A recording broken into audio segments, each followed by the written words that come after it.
This one's called Our Tree Named Steve by Alan Zebwell, illustrated by David Catro.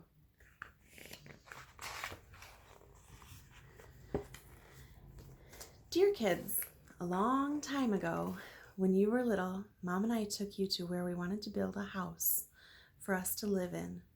But in order for us to build there, men had to come and clear the land.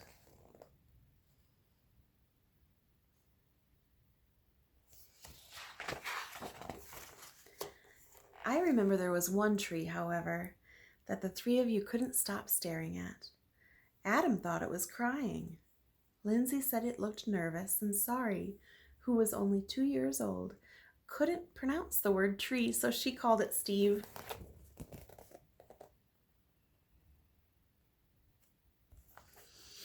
I love you, Steve, she kept saying. And then Adam and Lindsay started saying it, and before too long, Mom and I got the hint and asked the builder to please save Steve. It's a big tree. The day we moved in, Steve was there to greet us.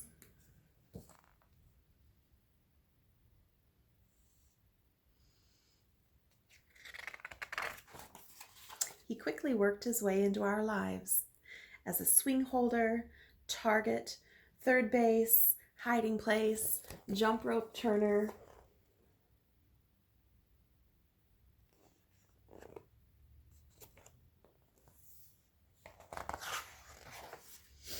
And whenever our dryer broke down, he held our underwear with pride.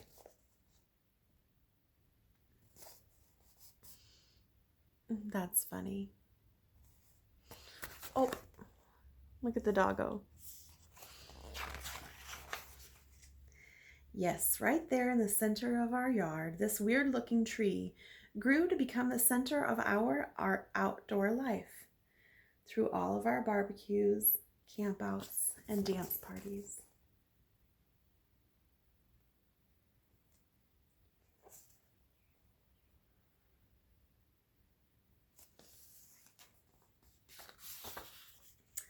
Or when Adam and Lindsay started getting crushes on the Simon kids next door, Steve adjusted to our every need.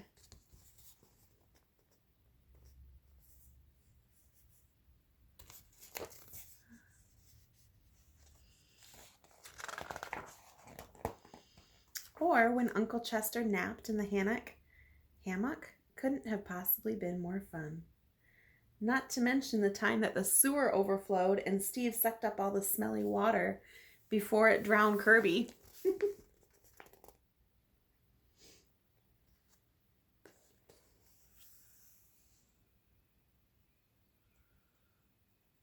Is that Kirby, you think? Probably. And then got so sick himself that the tree doctor had to give Steve a haircut that made him look like a big thumb.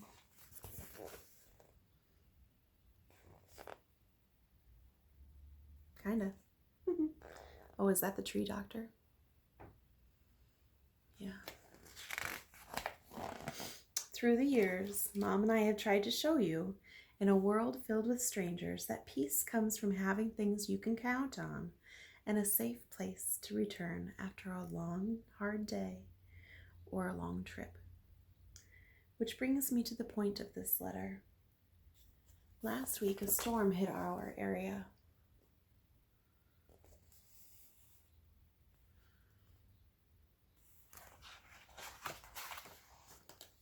And though we spared Steve's life a long time ago, this time we couldn't save him.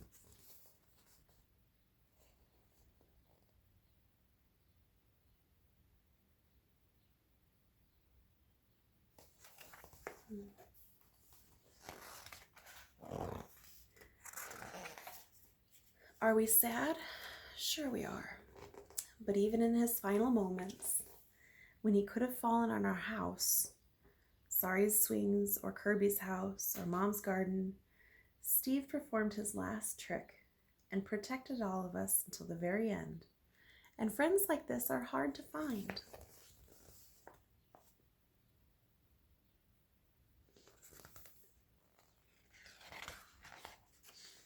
So when you come home from Grandma's next week, Steve will not be able to greet you as he's done in the past.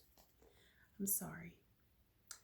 But please know that Steve will always be with us in our hearts and in our thoughts.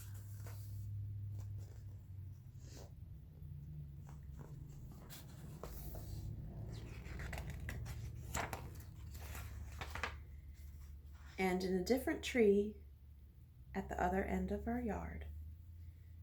See you next week. Love, Dad.